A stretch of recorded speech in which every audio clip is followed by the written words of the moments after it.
you're live. Thank you very much. Appreciate it. Councillor Margolis is having a technical problem. We will see him get back online with us shortly.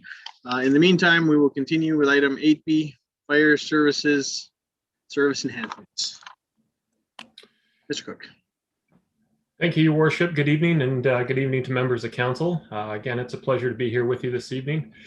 Tonight, administration is before you seeking approval for the capital project or purchase of a mini pumper for the Beaumont Fire Service. A mini pumper is a specialty or specially designed apparatus that is typically built on an F-550 or similar cabin chassis. This type of unit is capable of delivering water from not only a municipal water supply, but also a static water source, and that is, of course, delivering that to a fire. These units often improve travel time for responders as they are smaller, lighter than a traditional fire engine. Beaumont's growth, coupled with the need to meet the intent of both the Alberta Building Code and Fire Code, are the two primary drivers behind tonight's request. As one of Canada's fastest growing communities, city growth is now pushing onto our outer municipal boundaries. Both the Elan and Les Rives subdivisions provide excellent examples of our current outward movement. As growth continues, our fire service is taxed with greater travel distances, the requirement to traverse more intersections, as well as the addition of more motoring and foot traffic along our roadways. This will not only prove challenging during daytime response hours, but also during evenings and weekend hours when our dedicated core group of 35 volunteers provide our primary response services. As our community grows, so too does the interest to increase population densities within our current subdivisions and, of course, future subdivisions. As with many communities within the province, reduced or zero lot lines are often engaged to elevate densities, allowing communities to reach predetermined targets, which they may be obligated to. Within the city of Beaumont and our subdivisions, we've seen a shift to this type of development. In efforts to support Beaumont's continual growth and development, our fire service has continuously endeavored to meet response time requirements of being on scene in under 10 minutes, 90% of the time. This is inclusive, and it's important to understand that this is inclusive of all areas within our municipal boundaries. Challenged by this requirement, the city's fire service has continued to enhance response efforts to improve on-scene times, allowing the city to continue with our current rate and type of development. The purchase of this type of a unit, a mini pumper, will further the city's ability to maintain our current level of growth. And of course, in addition to improving response time to fires, this apparatus will also support responses to incidences in our rural areas and potentially motor vehicle collisions and rescues when such a call is received. Fire Service Administration has researched the availability of demonstration and stock units that would meet the needs for our city, of course, reducing the overall cost or purchase cost of the units, and we've determined that many units are available now.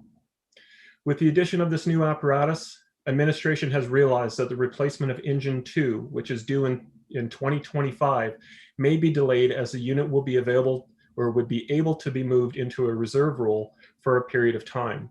The delaying of this replacement will defer the use of an estimated $650,000 to purchase a suitable replacement. Administration is requesting the approval of this purchase for $290,000 Canadian to be funded from allocated 2021 grant funds. And of course, as always, I'd be happy to answer any questions that council may have. Thank you. Appreciate the presentation tonight, Director Cook. This is, I alluded to it the last time we were here, where we were talking about the Protective Services Report, and the HERF requirements have always been near and dear to my heart. And so being able to meet those is one of the, being able to meet those or not is one of the greatest threats that we have to our economic development efforts in our city. If we can't meet those, it adds exponential costs to buildings. In order to be able to build in Beaumont, it's going to cause major issues with our land use bylaw. And so I'm in support of your ask this evening, because we need to meet, quite simply, we need to meet those requirements. So I will open it up to questions from members of council, and then we will move forward. Councillor Danlock. Thank you, Mayor Stewart. Thank you, Mr. Cook, for your presentation. I wholeheartedly support this idea. I know myself, I'm a big proponent of protective services and fire and police, as all councillors are, I believe. Our primary job is to protect our citizens. Building sidewalks are important, so is rec centers, but safety of our citizens is very important. And I believe this pumper truck, based on the report you provided us, is an important component of fire safety for our citizens. Now, I do have a question in the sense that I need to find out, I know it's a good idea. I understand the use for the vehicle, it increases response times, but it's the first I've heard of it is actually coming with the RFD this evening. Asked us to spend $290,000, which I think is a good investment based on your presentation. But the question is, why are we hearing about it at this point as opposed to earlier in the year, perhaps back at budget? Not being critical, just asking how we got to this point now instead of earlier in the year. And I have a second question once you answer the first one, if you could, please. Thank you very much. Certainly, excellent. Thank you, through your worship, to Councillor Daniluk. For a number of years, City of Beaumont Fire Service Administration and our membership has been endeavoring or being creative, if you will, with adjusting our service and our type of response and how we respond to help eliminate or alleviate the need for additional purchases and, of course, the addition of staff. We understand costs, we understand the impacts of that. Examples of steps we've taken to date include pre-alerting through our dispatch services, service provider to allow firefighters to respond quicker, and a pre-alert, so not quite understanding what they're responding to, just knowing that there's a call coming in to help expedite those response measures. Further to that, of course, is training, and that's the training of qualified operators so that our staff are not waiting at the station to respond, waiting for an operator to come in and staff a truck and be able to drive it to respond. We've felt that we've exhausted many of those opportunities, and we've gone down these avenues for the past few years, and we're now at a point where, with our growth, in order to meet that, we've had to be innovative, that this presentation or this purchase would be, that will allow us to continue to support growth and, of course, meet the needs of our residents who expect the fire department to be on scene every time. To your point, again, we've simply exhausted or began to exhaust all these avenues. This is an opportunity that we've been discussing now for a few months through administration, and the time was felt that now is right to bring it forward, as we do have units available and, of course, the availability of these funds. Thank you. And my second question, you probably answered half of it already. If you don't mind, I'll ask it in full if you don't mind. The second question revolves around the fact that, my understanding, this piece of apparatus will allow our 4 full-time firefighters to respond to a bona fide fire call sooner than having to our current situations. Can you clarify if my understanding is somewhat correct, which is why I wholeheartedly support this, this request and this motion to approve? Thank you. Excellent. Through your worship, to Councillor Daniluk again. This apparatus supports all of our staff, not only full-time, but our volunteer staff as well. In fact, I would wager to say that there is more of a benefit from this apparatus, or pardon me, employing this apparatus into our station for our volunteer members in the evening hours than there is during the daytime. Our response time or turnout time during the day is approximately 120 seconds. From the time a page is received, a firefighter gears up, you're in the apparatus, wheels turning is 2 minutes. That is what's called our shoot time. In the evening hours, what we find is our volunteers, when the tones go off, respond from home, as any traditional volunteer would, of course, respond from home to the fire hall, gear up, receive the information on the call, then man the apparatus, and of course respond. This apparatus would allow our first 2 or 3 individuals in that door to quickly staff the apparatus. A Class 5 license is all that's needed. There's no air brakes, so it does enhance our ability to allow more individuals to operate this vehicle. And of course, with a quicker response time, to get our membership after 4:30 every day, and of course on weekends and in evenings, out the door faster, responding quicker to incidents. So again, to your point, Councillor Daniluk, not only does this support our full-time membership, but all of our members 24 hours a day. So clearly, thank you, Mr. Cush. Clearly, this enhances the safety of our citizens. I'm all for it. Thank you for your presentation. I'll yield the floor, Mayor Stewart. Thank you. Thank you. Speakers list is Councillor Markgraf Swain, followed by Councillor Van Newkirk, followed by Councillor Stowe. Thanks, Worship. My question is around the funding source. So I understand grants. I heard that much, but I'm curious about what's left, what's remaining. Obviously, we just recently provided a significant portion towards from our grants out west. And we're told at that time from Mr. Dowler that we were basically very low, if not right at the bottom. So I'm just curious on where, which grant stream this comes from, and if we could have an update on what that would mean for our grants going forward. Excellent. Thank you. Through your worship to Councillor Monkoff-Swain. Unfortunately, I don't have that exact answer for you. I'm going to ask if Mr. Dowler or Mr. DeBlanco are on. I see CAO Schwartz has joined us. I may be able to provide a bit better of an answer than I could. See you. Yeah, unfortunately, I can't. I do know that Curtis DeBlanco was moving some money around so that it worked out that we could consume all of the rest of our grant money, but I'd have to get that answer back to you.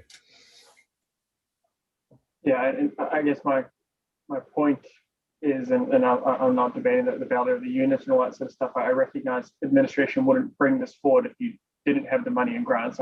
Obviously, it's there. I would just be curious on if we could get an update on where we are. This is the second time that we've tapped into grants outside of the budget process, and I'm okay with that. I'll support this.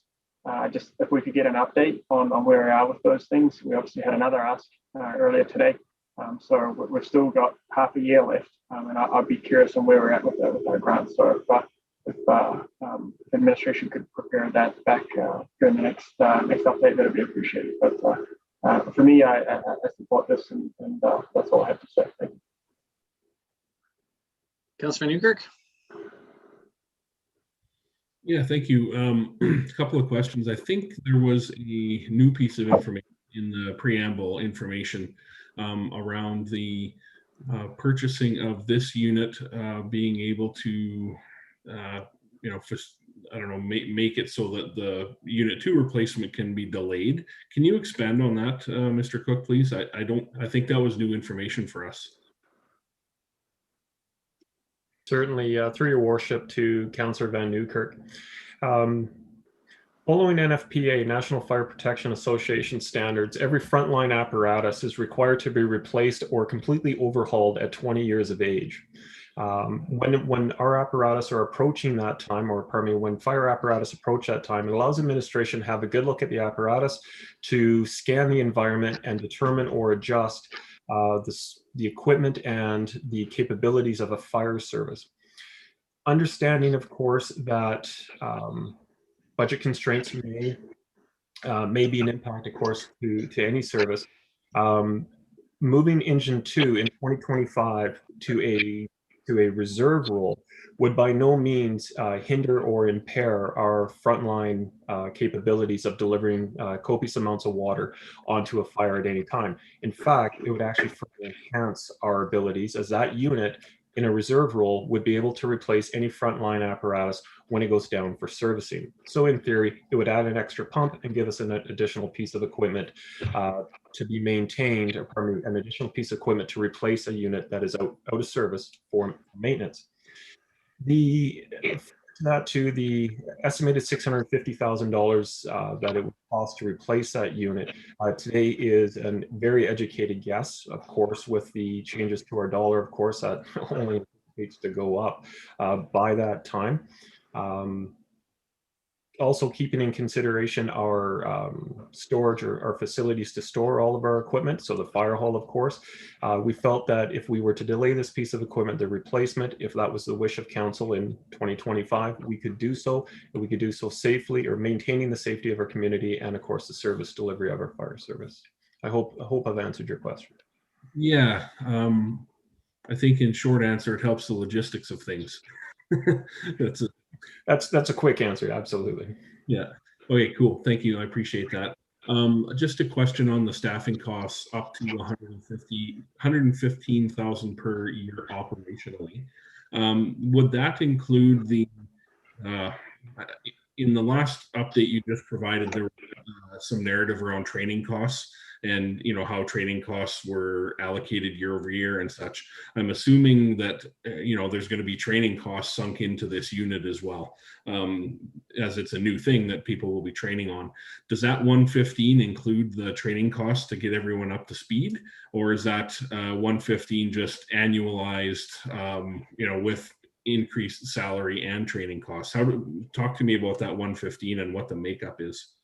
Certainly, actually, well, through your worship to Councillor Van Newkirk, actually, you hit the nail on the head. It is a combination of not only wages, but training costs, of course.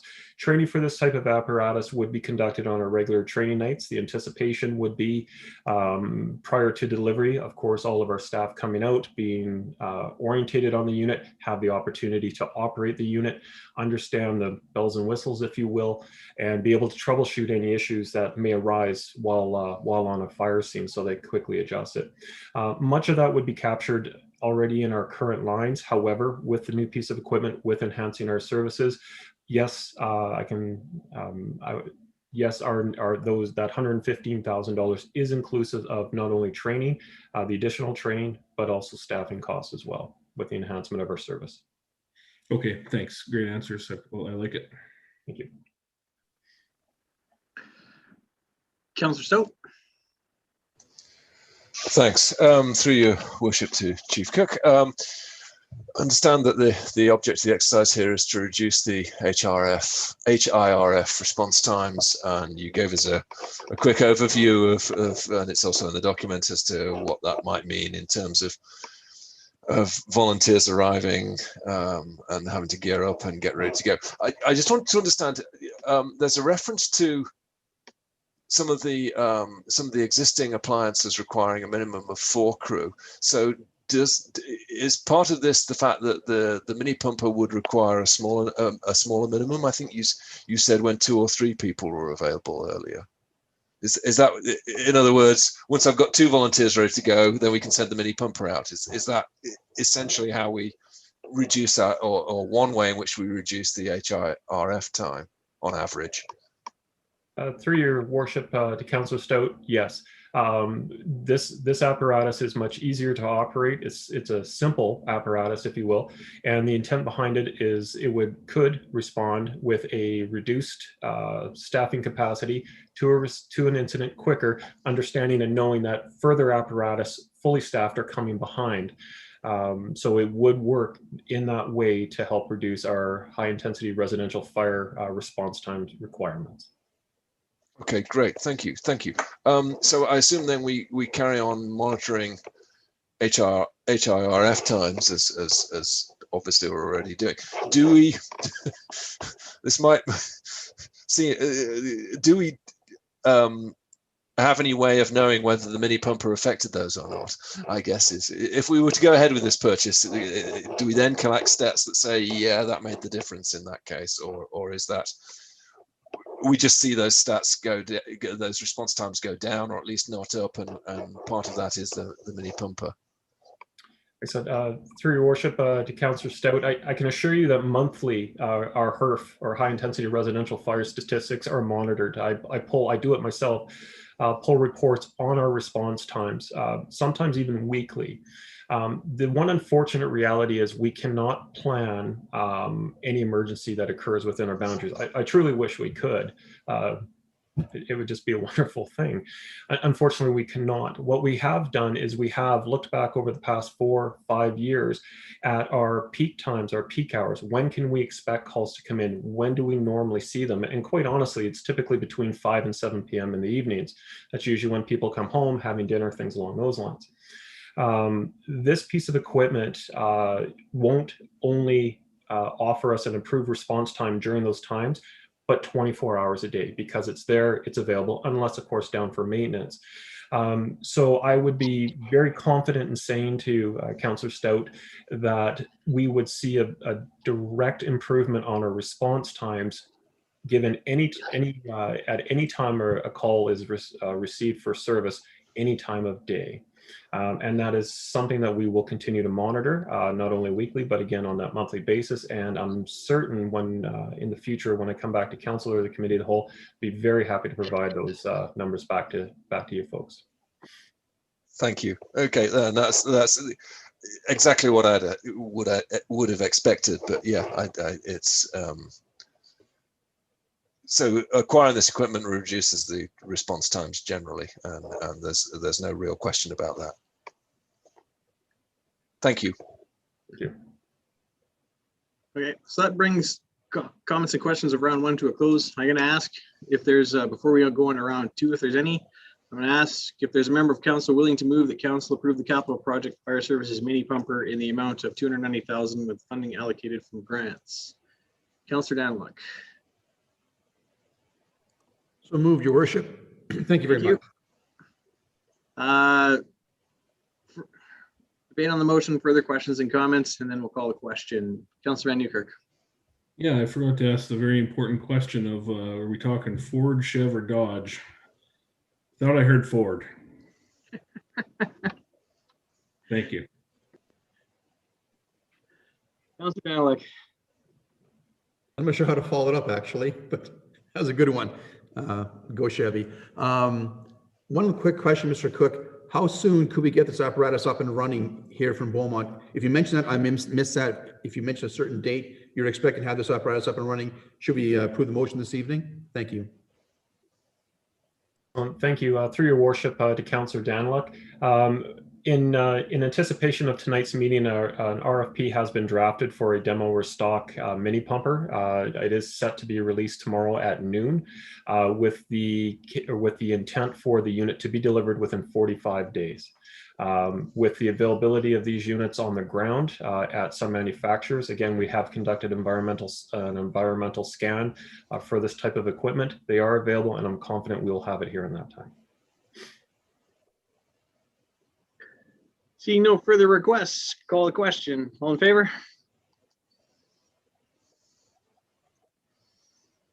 And that carries unanimously. Thank you very much, Director Cook, for coming in this evening. I appreciate it. Yes. Thank you very much, Your Worship. Brings us to item 8C, COVID-19 updated recommendations. CAO and Director Cook. Yes, thank you very much. I wrote a very brief report as we approach stage 2. A couple of things I want to highlight is all through the pandemic, we've been very consistent by following the provincial direction and all the health restrictions and the protocols. And with our reopening plan, we haven't veered away from that. We're still very consistent. At this point in time, we are still waiting for direction from the GOA on things like washroom protocols, facility dressing protocols. And I'll talk about what our recommendation here is in a second. So we've been told we would get those before June 10th. Still waiting for those, and it's June 8th. So we've taken a very patient approach to opening. There are some things that we have some options on, and we can talk about those in a second. So I want to go down to the recommendations that we're making. I had the spray park actually written in a different format when I included it in the report. And then on June 3rd, we received inconsistent clarification from the province. And we were June 3rd, sorry. So we were able to open the spray park. In the first draft I wrote, we had scheduled to have it open on June 10th. And that was because the GOA had told us that spray parks were consistent in the same category as an outdoor pool. So family cohort, maximum of 10, physical distancing was required. We then, after watching the news last Wednesday, saw that the Global News was doing their segment from the spray parks in Edmonton. So I reached out to our counterpart in Edmonton, and the direction they were given is that a spray park is the same as a playground, so that the city can decide on its maximum capacity and is welcome to open it up. So I verified that with 2 other municipalities, and that's where we ended up. So our spray park is open.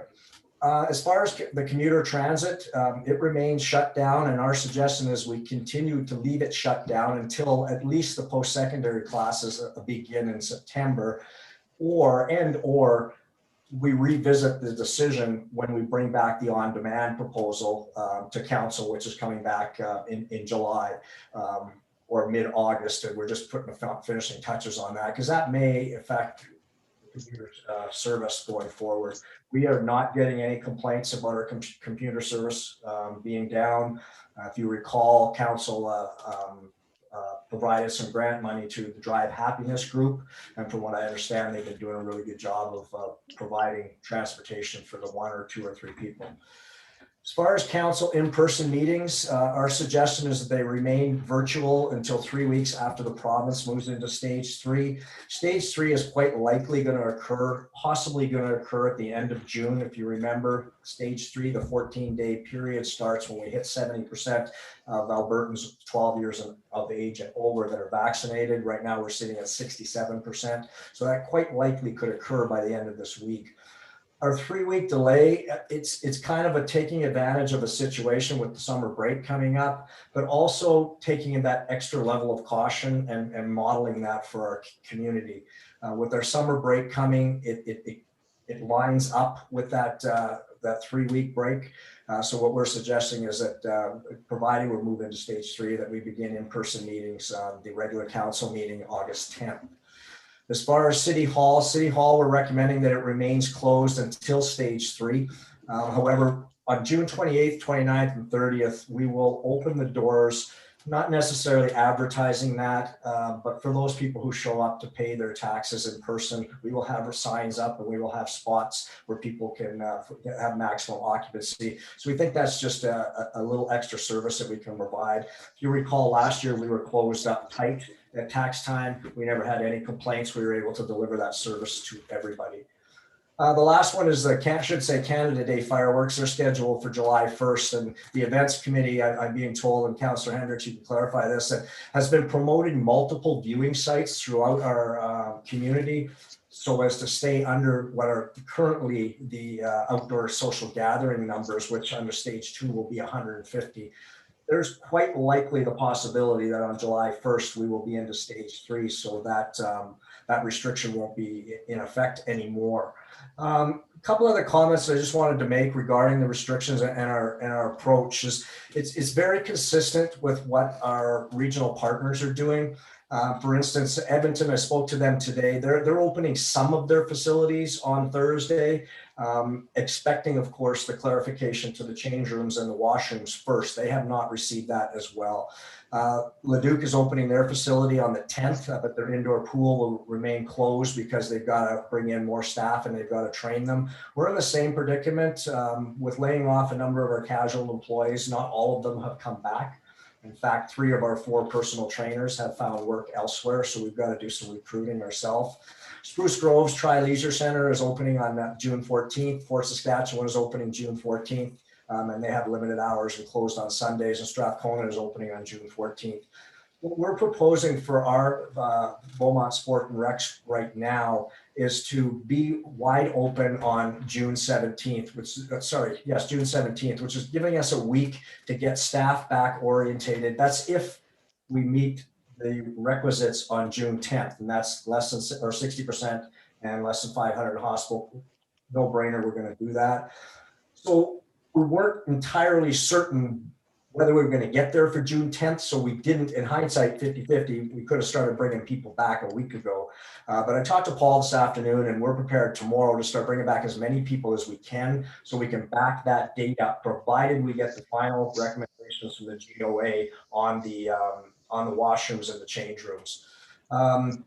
For events, that's the last item I'll put on there. For special events, what we've been doing all this year is providing permits conditional to the date the event occurs and whether it fits within the provincial restrictions. So the groups that have been filling out those permissions have been great, and they've understood that we may have to pull them at the last second. We haven't had to do that.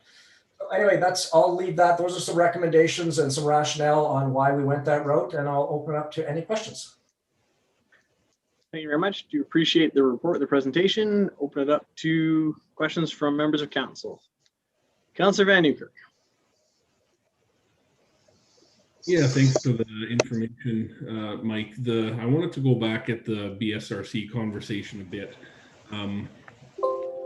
recognizing all of the changing and evasive recommendations, and you just acknowledge you're still waiting on, what was it, bathroom and change room recommendations and such.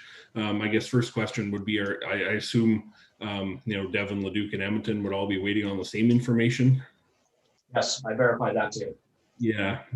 One of the, this is more of a comment than anything, but one of the most challenging things that's happened during the pandemic with things opening and closing has been, different municipalities communicating in different ways and at different times. And recognizing the spray park as a great example of Beaumont waiting for information while they broadcast the news from the Edmonton site, and then, timely communications from administration to change their tune and get things organized. So one of the challenges has been, as Devon and Spruce Grove and Leduc put out their posts that things are opening, and Beaumont is still lagging in the communication timing. And I understand why, and you've explained tonight why, because you're waiting for answers. So I guess the comment is more around the timing of communications in the region and just knowing how connected residents are these days.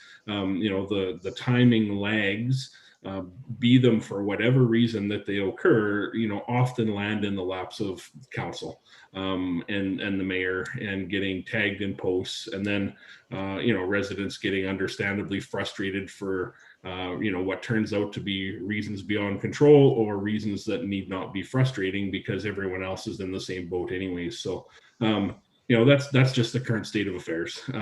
And it's part of I've come to realize it's part of the gig, but it feels like we're in that situation more often than not. And I think as I reflect on it, it seems to be that the administration is taking their time to make the right decisions and being on the better side of 50-50 when you're gambling, because if you're gambling to open and you're bringing back the logistics of 30 staff, then you have you're gambling with 30 staff's wages for X number of days if the decision doesn't go in your favor, right? And logistically speaking, I think that taxpayers would want us to be on the better side of that decision. So anyways, it's a long-winded comment that I get it, and it's tough, but it doesn't make it any easier on the communications front. So that's really all I have to say around that. And then, the Bsrc is the top of mind right now because everyone's excited to get in there. And hey, let's face it, we actually haven't had a proper grand opening for the facility yet, right? So, let's get that done one day too. So thank you. Thank you very much, Councillor Newkirk. Councillor Stout. I didn't expect to be next. Thank you. Oh, sorry, you're the next one in the restrictions on the BSRC, do those also apply to the or the removal of the restrictions, I suppose? Do they apply to the Ken Nicol and the community centre as well? Yes, that's correct. We So have they'll be scheduled in those buildings as well. So they'll all be on exactly the same schedule, which is currently, if I understood you correctly, the 17th. They're in different phases depending on the programming, so it wouldn't all necessarily be the 17th. As Paul and I talked this afternoon, we will quite likely have Bsrc wide open, provided we get the facilities, the change orders for the facilities or the washrooms and the change rooms before the 17th. Okay, great, thank you. Councillor Barnhart. Thank you, Mayor. And my question was almost exactly the same as clarification that Councillor Stout has mentioned about the facilities opening. And what confused me is that your recommendations, you went through them all, but the facilities such as the Sport and Rec Center are not listed there.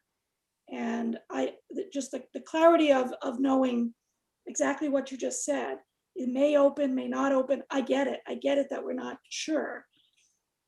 But we've taken an approach on many other things. So what are you saying is the approach? Just say it in one sentence for me, because I'm really not clear at all.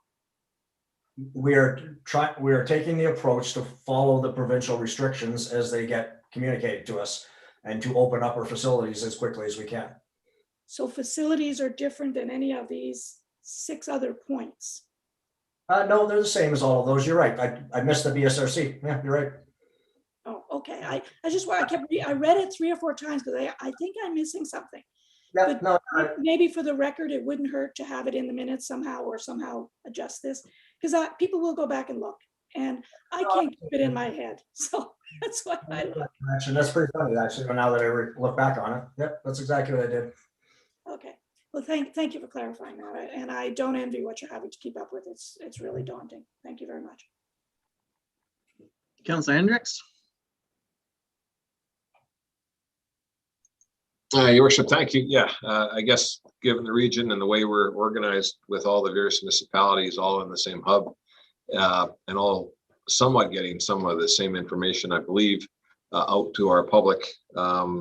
We've got the city of Edmonton put out their city attractions reopening information. I circulated that this morning to all, and they've got for facility openings June 10th to 13th. They've got Clairview, Commonwealth, Twigger, Meadows, community rec centers, fitness centers, and what have you. So we're just lagging a few more days behind that, right? The 17th by the previous Thursday, we should be in good shape. So, and we all have our own reasons why we're in these predicaments in terms of timing. And as we heard, staff and other things are they have to be different in every municipality, given the ability to bring staff back on very short notice. So I get it. And as long as we just get the word out, especially on the Bsrc, lots of questions about that. We need to get that on the Facebook page, whatever. And just and with an understanding that it's staff related and AHS related. So that should do it. But by the 17th, we should have this behind us. So We've already started communicating, but once we get a decision tonight, absolutely, we will blitz it. right on. Thanks. Councillor Danluck. Actually, Mayor Stewart, between Councillor Hendrick's last comment and CEO Swartz's answer, my question was pretty much answered, so I will withdraw the floor. Thank you. Thank you very much. And I just do want to add my comments. I think we are operating we're coming to see the light at the end of the tunnel. And as we all know, the province has been a fan of moving the goalposts at the last second from time to time throughout this pandemic. So I appreciate the difficulties when we're still waiting for information from the province and opening our facilities. And so I would ask that our residents be patient with us as we come towards the end of this, as we come to the end. And I really do appreciate the work that our staff is working towards getting things open up as fast as they can. We're not dawdling behind it. So I really do appreciate that. Is there a member of council willing to move the recommendation that council endorse the Beaumont COVID-19 updated recommendations as presented? Councillor Hendricks. Sorry, you were on mute there, Councillor. So moved. Thank you. Further discussion on the motion? Seeing none, all in favor? And that carries unanimously. Thank you. Appreciate that. Which brings us to item 9A, Bylaw 1002-21, Emergency Management Bylaw Amendment for second and third reading. Is that Director Cook or CA or UCAO? Oh, Director Cook. My apologies. Here we go. All right. Thank you again, Your Worship, members of council. Administration is before you again this evening, seeking all three readings for Bylaw 1002-21, our Emergency Management Amending Bylaw. As the local authority, the City of Beaumont is responsible for the direction and control of response to an emergency or disaster within municipal boundaries. On November 26, 2019, Council gave three readings to Bylaw 963-19. That was our new emergency management bylaw.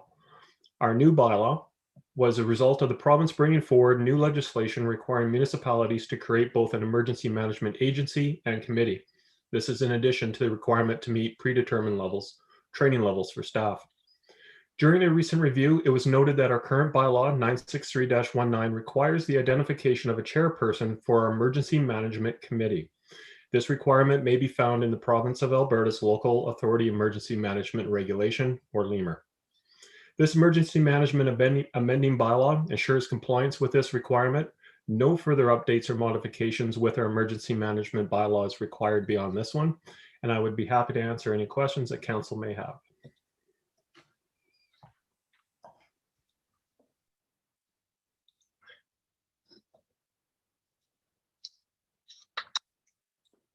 You're on mute, Mayor. You're on mute, John. was doing so well tonight too. I'm making sure that wasn't happening. But yeah, as this is largely a housekeeping amendment to the current bylaw, just gonna, before we get into questions and comments, I'm gonna ask if there's a member of council willing to move first reading of bylaw 1002-21.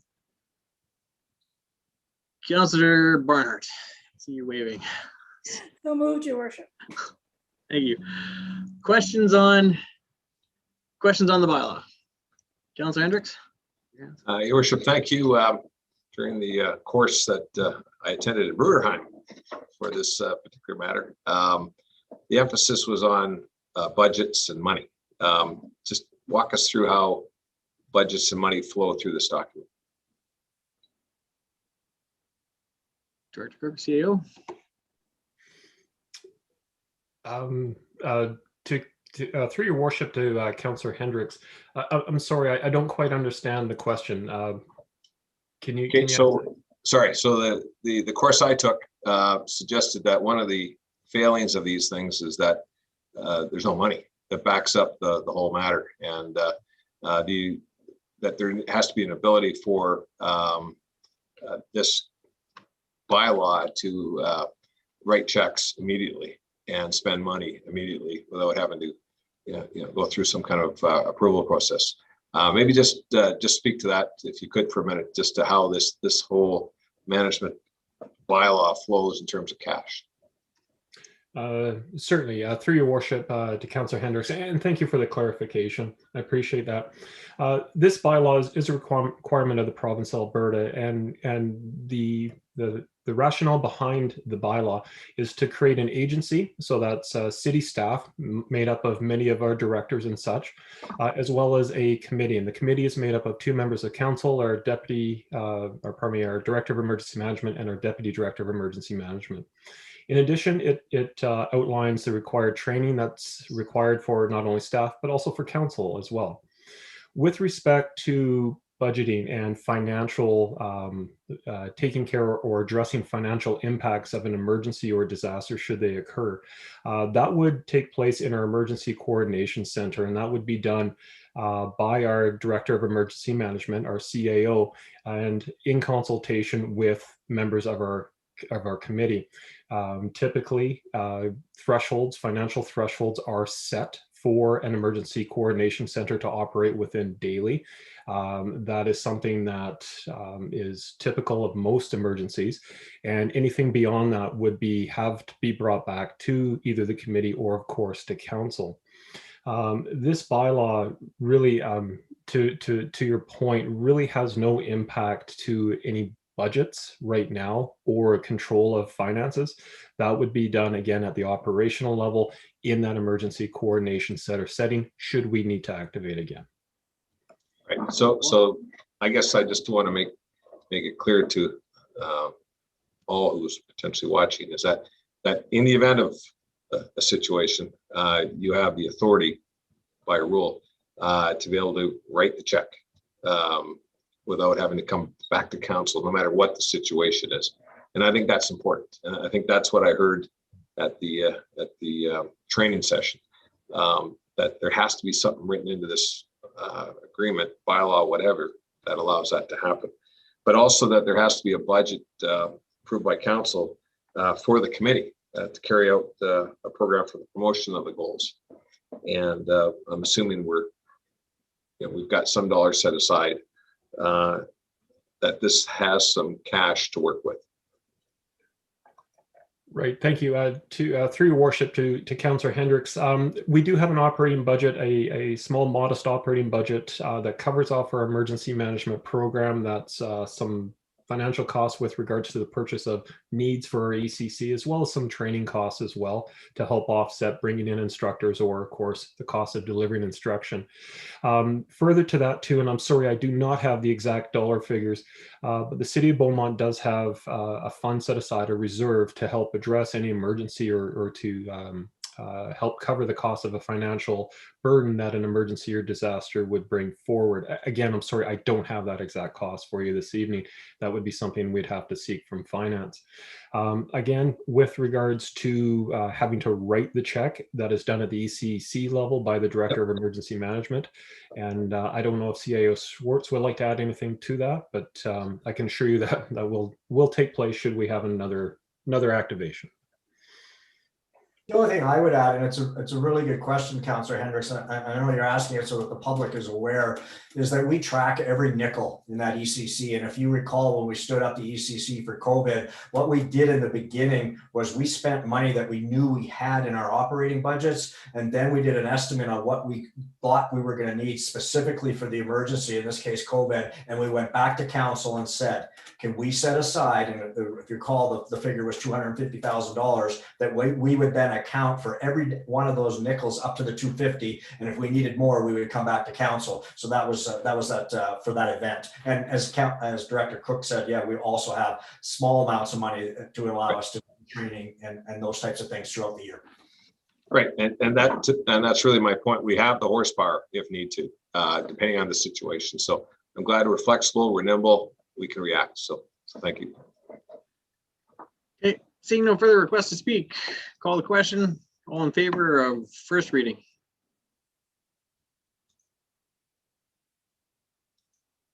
And that carries unanimously. Is there a member of council willing to move second reading of bylaw 1002-21? Councillor, oop, it all cleared on me.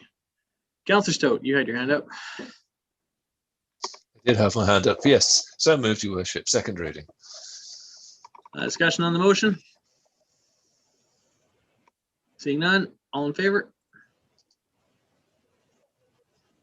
That carries unanimously.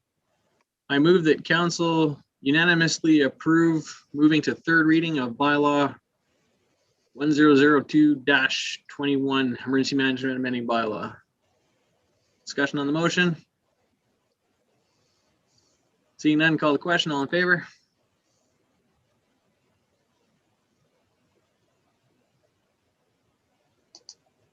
And that carries unanimously.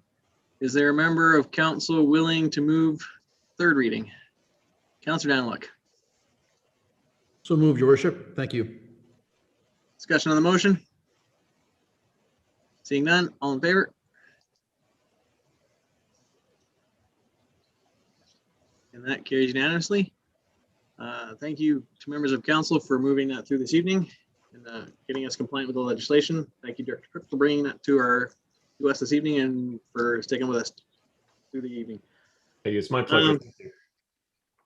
Which brings us to item 10, councillor inquiries and reports. We'll start with councillor inquiries. Is there members of council wishing to ask administration questions this evening?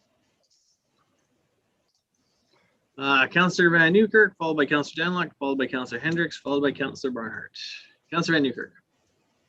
Yeah, thank you. I'll try and keep it brief. I've made, excuse me, I've made some inquiries in the background as to the answers for these questions already, but I wanted to reiterate some of the answers that I got back. So the first question is around heavy truck traffic in Beaumont. There's been, with our construction happening on the east and west sides of Beaumont with road construction and subdivision construction and West 80 acres construction, there's bound to be more heavy truck traffic in and around Beaumont. Beaumont does have the heavy truck bylaw, and we do have road use agreements, I understand, that are set up with the trucking firms, but somehow some of the large truck traffic is sneaking through and going right through downtown and turning left and or right at the center of Beaumont at 50th and 50th. And one of the questions I asked that I knew the answer to was, is bylaw and RCMP empowered to enforce what they need to enforce? And of course the answer is yes, but somehow some of this heavy truck traffic is still slipping through. So I guess my question for administration is, what more can be done to educate the construction outfits and subsequently the trucking outfits that are typically subcontractors and harder to manage, which I know. What more can we do to try and minimize what's happening? Because there's still heavy truck traffic that is slipping through despite the measures in place. Yes, I can provide an overview, and then Director Cook is still on the call, and you can slide in whenever you'd like. And you're right, you referred to it, the road use agreements. Between planning and infrastructure, they determine what the best, if the road use agreement is required. And then if that's the case, the trucking company applies for it, the restrictions are put into place, the routes are designed. As far as we have some limited access with the loads on 243, 241, and even 510. So there's only certain ways that some of these trucks can get through our city. But outside of the road use agreements, what I would urge people to do is report those trucks to ME, to Protective Services. Obviously, the public's not going to know whether they got a road use agreement in place or not, but we do. We also have Trevor's out on a regular, Bosna's out on a regular basis, and he has the ability to talk to these truckers as well. If you recall, we had a big problem on 510 last year, the year before, and we set up a little stop there that helped. But I'll turn it over to the expert, and that's Mr. Cook. Sorry, I was going to wait for the expert to come on. No, I joke. Sorry, my apologies. Through your worship to Councillor Van Newkirk, excellent question, and thank you for the opportunity to address it. I would like to share that we have had some concerns from residents along Range Road 241 who have also brought forward the concern of truck traffic. And to address those concerns, not only have we requested both the RCMP to go out and conduct extra patrols when able, we've also engaged our municipal enforcement team to conduct regular patrols in that area. I can assure you, I've seen them myself. I actually use that road quite a bit. They are out patrolling. Unfortunately, bylaw officers are unable to stop motoring public. Bylaw officers can't engage any vehicle that is moving. That has to be done by a community peace officer or a police officer. And typically the enforcement there, of any violation of a moving vehicle can be done under the Traffic Safety Act or of course our Beaumont Traffic Safety Bylaw. Again, our bylaw officers, stationary violations, if you will.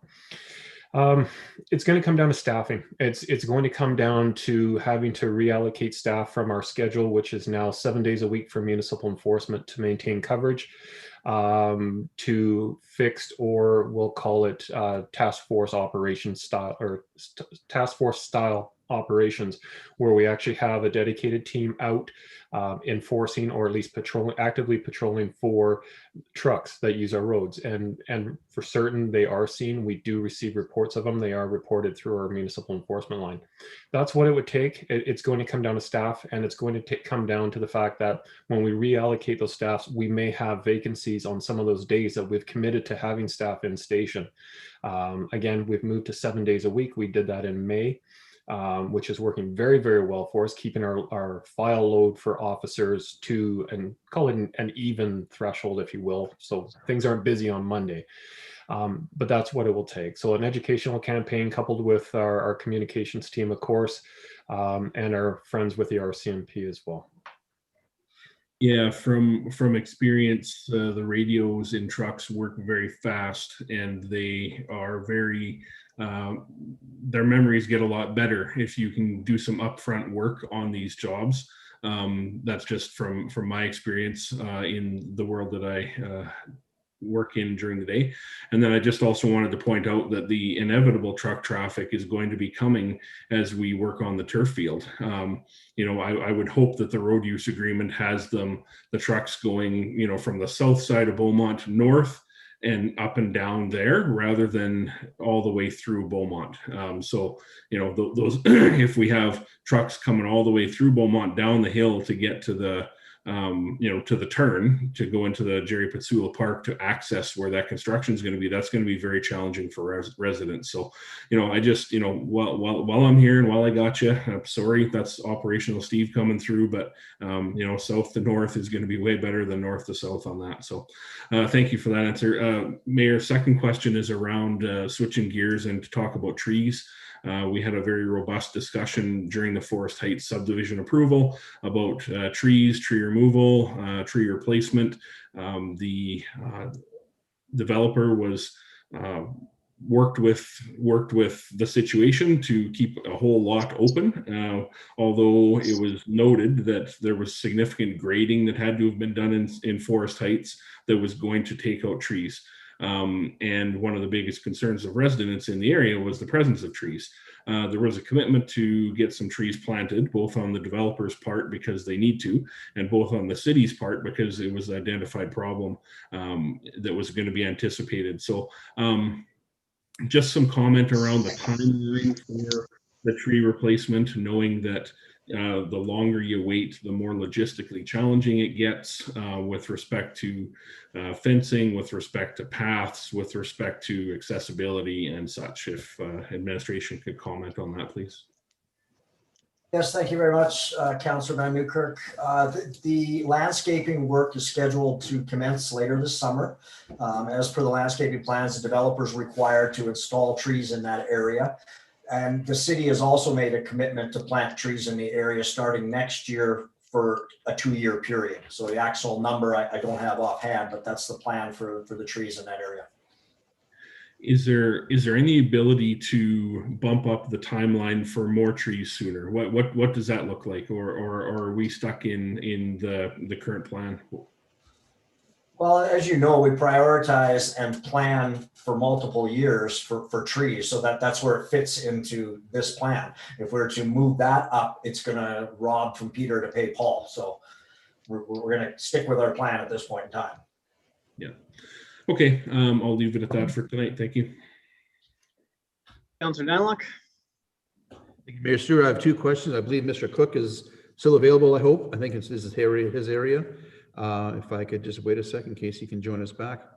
Thank you, Mr. Cook. I appreciate that. My first question, I've had some concerns from residents regarding our sign bylaw enforcement, specifically talking about those small little signs that are core plastic with the little metal pins that look like election signs, but they're not till this fall anyhow, I guess. But there are businesses around town and from Edmonton who are putting those signs around the various parts of boulevards and streets around Beaumont. So what has been our policy in terms of getting rid of those signs that aren't really illegal by the sounds of it, from what I understand, and how do we encourage the businesses to stop doing that? What has been our experience with that? If you could, Mr. Cook, please. Thank you. Certainly, thank you. Through your worship, to Councillor Danlock. I believe the majority of that is covered under our land use bylaw, and perhaps our director of current planning, Joanne Darget, can provide further answer to that here in the near future. Typically, that's the enforcement of those areas is on request or complaint. Yes, they are seen on our boulevards. Enforcement does notice them. However, unfortunately, our officers prioritize calls, and traditionally, if they're dealing with a complaint, whether it be a dog at large or a residential complaint, much like the RCMP, which you can call it a priority 1 or priority 2 call, they focus on that. So again, to your point, typically it's on request or complaint. I unfortunately don't have any statistics or know of any recent cases where we've received complaints, but that is something I'm prepared to look into for council, if you choose. Yes, I would appreciate that. Thank you. My follow-up question, Minister, if I may briefly, involves around a couple of residents who live close to the Champ Vallée School in the south part of Beaumont. They noticed in the evenings some questionable activity behind the school late at night. They're wondering if we could have the city request the RCMP to, when they're doing their patrols of the city, to maybe drive by the back of the school and have a little look-see and just see what's going on. If they could just make an effort to do that. Is that something we can ask the RCMP to do, or is that something I should ask the RCMP myself to do, just to be a little more visible in the area, perhaps, to see what could be going on, perhaps? Certainly, I see the CAO is off mute as well. Mike, were you going to? I'm good with answering this. Yeah, give them a little bit of the history on this one and be very careful, Councillor Danlock. Go ahead. Certainly, through your worship to Councillor Danlick, thank you for your question. We are aware of activity behind Champs Valley School in the evening hours. We've been aware of this since, I want to say 2019, perhaps a little bit longer. Working with the RCMP, Municipal Enforcement Protective Services has conducted routine patrols in the area, has worked with the school division, that's the school division of the school, of course, to help address any concerns that have been brought forward. I'm very confident in saying that the activities, unless something new has started, the activities that have taken place in the rear of the school are not unlawful. And that goes back, again, a few years now. And most of the activity focuses on the basketball courts in that area. Again, RCMP and Municipal Enforcement have conducted proactive patrols in the area, have determined there has been no activity to suggest any criminal activity or wrongdoing. And again, I want to assure you, we've even worked with the school division to help eliminate some of the concerns that may be coming forward from residents in the area. Okay, good. I appreciate that. One last very quick question. Mr. Cook, are you bringing back the CCAN fire training facility you had a couple of summers ago? That was very entertaining. I'd love to do it again. If that's something in the cards for this year, let us know. I'd be happy to be in the cookhouse again one more time. It was awesome. Thank you. Certainly. Actually, if your worship, if I can make a general comment to council, thank you. Through your worship to council, actually, with the approval of the funding for our fire service training ground, which will be erected at our operations yard along 510, that exact type of container will be built into our facility. So we're going to have it all the time, and that was with council support. So thank you folks for that. I will share with you that RFP is closed. We're negotiating with a contractor right now, and we hope to have that facility open with a grand opening by the end of summer. It'll be our new recruit class 13, which is working through our training program right now, who should be the first to go in to conduct live fire exercises. So to your point, Councillor Danlick, we'd love to have you back. I'm looking forward to it. I'll make sure I'm clean shaven that morning for the face mask. Absolutely. Martin, remember, you got to shave, Martin. Okay, Councillor recognizing we're running a little late tonight. Councillor Hendricks, followed by Councillor Barnhart. Your worship, thank you. Just maybe back to that comment discussion about trucks. Given the photo radar technology that can pick up the slightest movement of tires at stop signs and all the other things it does with respect to speed, is there technology that says, hey, GVW can't be any more than this on this road? Click, there's a license plate and a bill.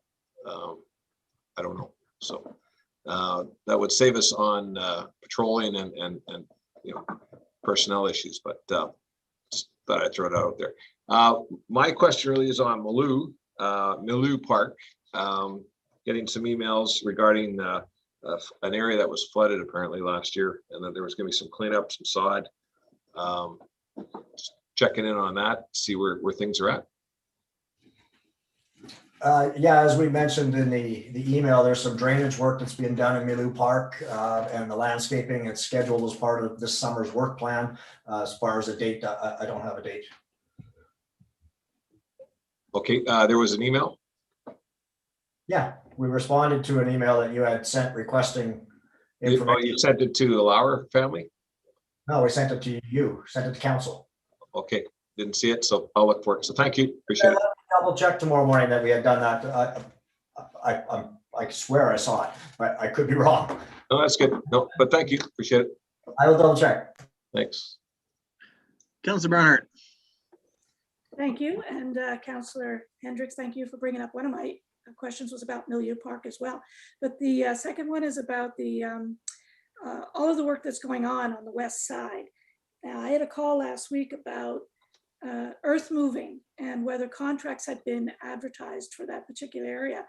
And, first thing I do is send people to the website to see what projects are going on. But myself, when I went there, the West Recreation site doesn't have an update. It says scheduled for late May. So I wasn't sure if the earth moving was related to Elan and their development, or whether it's related to our West Recreation site. So I wonder if you could clarify, Mr. Schwartz, as to whether both of those projects are happening, and have the earth moving contracts been assigned? Were they publicly advertised? That was basically the question.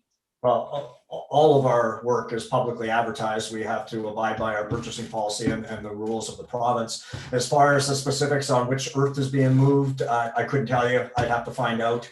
The work on the West 80 would have just started this week. So whether they're moving earth or not, I think they are, but certainly that other piece on Elan has been going for much longer. So if I was a betting man, I would say it's Elan, but I'll find out. Okay, it was my thought that it was Elan as well, but I thought, being this was a Beaumont resident, that if we could get some information about how that information is presented and advertised through APC, I believe. Absolutely. Double check before I said anything. That's exactly where it's advertised, for sure.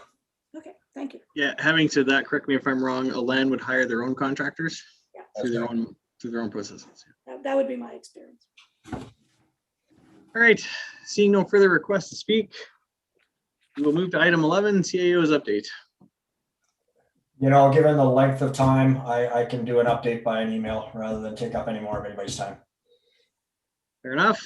Which brings us to item 13, notice of motion. Are there any members of council wishing to make a notice of motion? Councillor Stout. Thank you, Your Worship. Yes, I have a notice of motion as follows: that council direct administration to bring back a report on the costs and steps required to implement a Kick It to the Curb program in Beaumont. Okay, have you sent a copy of that to the city clerk? I will do that right away, although I believe the city clerk is fully advised of my notice of motion. That's okay. Just want to make sure we have it for the minutes later. Have it. Thank you. I'll accept the notice of motion. Seeing no other hands to speak. Next item 14, closed session. We have no items to go into closed session for this evening, which will bring us to adjournment. It's been a long night. Appreciate everybody hanging in there. We had some good discussions, and I will look forward to seeing everybody once again next week at Committee of the Whole. This meeting is adjourned.